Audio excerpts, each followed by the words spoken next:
got so much motherfucking design on right now. Bring it down, make it clap. I got 3 whole thoughts on the block. Bitches on my line, and you know. Teori dan hakikat kedaulatan rakyat. Kedaulatan berasal dari bahasa Arab yaitu daulah, yang artinya kekuasaan tertinggi. Pengertian kedaulatan sendiri adalah kekuasaan yang tertinggi untuk membuat undang-undang dan melaksanakannya dengan semua cara yang tersedia. Oleh karena itu, kedaulatan rakyat membawa konsekuensi bahwa rakyat adalah pemegang kekuasaan yang tertinggi dalam kehidupan bermasyarakat dan bernegara. Menurut pendapat Jean Bodin, seorang ahli tata negara dari Perancis yang hidupnya di tahun 1500-an, kedaulatan adalah kekuasaan tertinggi untuk menentukan hukum dalam suatu negara. Kedaulatan memiliki 4 sifat pokok yaitu 1. Asli. Artinya kekuasaan tidak berasal dari kekuasaan yang lebih tinggi. 2. Permanen.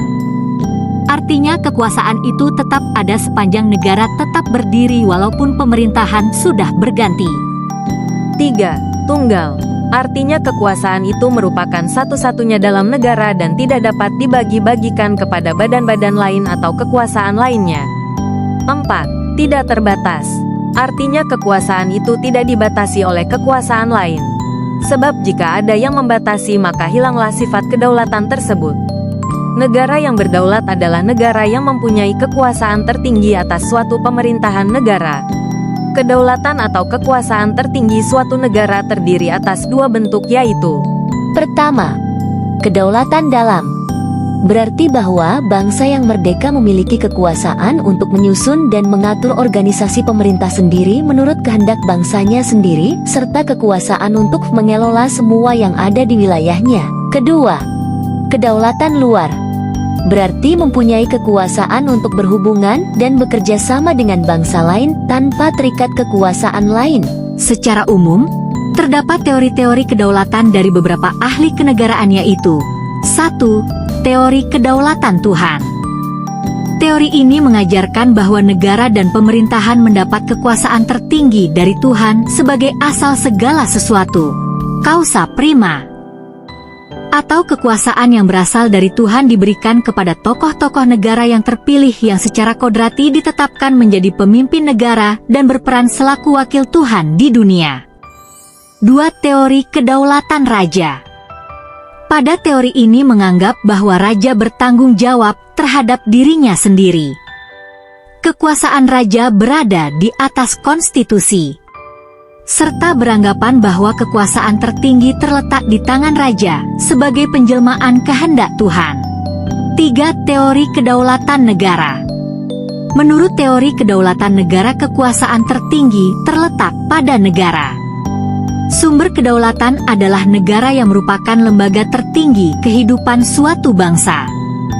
Kedaulatan timbul bersamaan dengan berdirinya suatu negara. Para penganut teori ini melaksanakan pemerintahan tirani. Hal tersebut terbukti melalui sikap kepala negara yang bertindak sebagai diktator. 4. Teori kedaulatan hukum.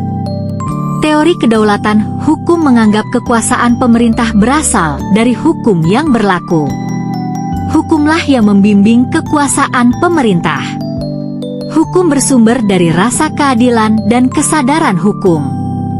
Negara melindungi hak-hak warga negara dan mewujudkan kesejahteraan umum. 5. Teori kedaulatan rakyat. Pada teori ini beranggapan bahwa rakyat merupakan kesatuan yang dibentuk oleh suatu perjanjian masyarakat. Kemudian sebagai pemegang kekuasaan tertinggi, rakyat memberikan sebagian kekuasaannya kepada penguasa yang dipilih oleh rakyat dan penguasa tersebut harus melindungi hak-hak rakyat. Terdapat beberapa pandangan pelopor teori kedaulatan rakyat yaitu 1. J.J. Rousseau menyatakan bahwa kedaulatan merupakan perwujudan kehendak umum dari suatu bangsa yang merdeka yang mengadakan perjanjian. 2. Johannes Alfusius nyatakan bahwa setiap susunan pergaulan hidup manusia terjadi dari perjanjian masyarakat yang tunduk kepada kekuasaan dan pemegang kekuasaan. 3. John Locke menyatakan bahwa kekuasaan negara berasal dari rakyat bukan dari raja. John Locke menyimpulkan bahwa terbentuknya negara melalui A. Pactum unionis yaitu perjanjian antara individu untuk membentuk suatu negara. B. Pactum subjectionis yaitu perjanjian antara individu dan wadah atau negara untuk memberi kewenangan atau mandat kepada negara berdasarkan konstitusi atau UUD. 4. Montesquieu. Seorang ahli dari Perancis berpendapat bahwa agar kekuasaan dalam suatu negara tidak terpusat pada seseorang, kekuasaan dalam suatu negara dibagi ke dalam 3 kekuasaan yang terpisah, separated of power, yaitu A. Kekuasaan legislatif yaitu kekuasaan untuk membuat peraturan perundang-undangan dalam suatu negara. B. Kekuasaan eksekutif yaitu kekuasaan untuk melaksanakan peraturan perundang-undangan yang berlaku. C. Kekuasaan yudikatif yaitu kekuasaan untuk menegakkan peraturan perundang-undangan yang berlaku apabila terjadi pelanggaran. Bentuk dan prinsip kedaulatan. Negara Republik Indonesia. Negara Indonesia adalah negara yang berdasarkan atas kedaulatan rakyat. Landasan hukum negara Indonesia menganut kelautan rakyat yang ditegaskan dalam UUD Negara Republik Indonesia tahun 1945. Prinsip negara kedaulatan rakyat memiliki hubungan yang erat dengan makna demokrasi. Demokrasi berasal dari kata demos dan kratein. Demos berarti rakyat dan kraten berarti pemerintahan. Secara harfiah demokrasi memiliki pengertian pemerintahan rakyat. Budiarjo mengemukakan sejumlah syarat dasar untuk terselenggaranya pemerintahan yang demokratis di bawah rule of law sebagai berikut. 1. Perlindungan konstitusional. 2. Badan kehakiman yang bebas dan tidak memihak. 3. Pemilihan umum yang bebas. 4. Kebebasan untuk menyatakan pendapat.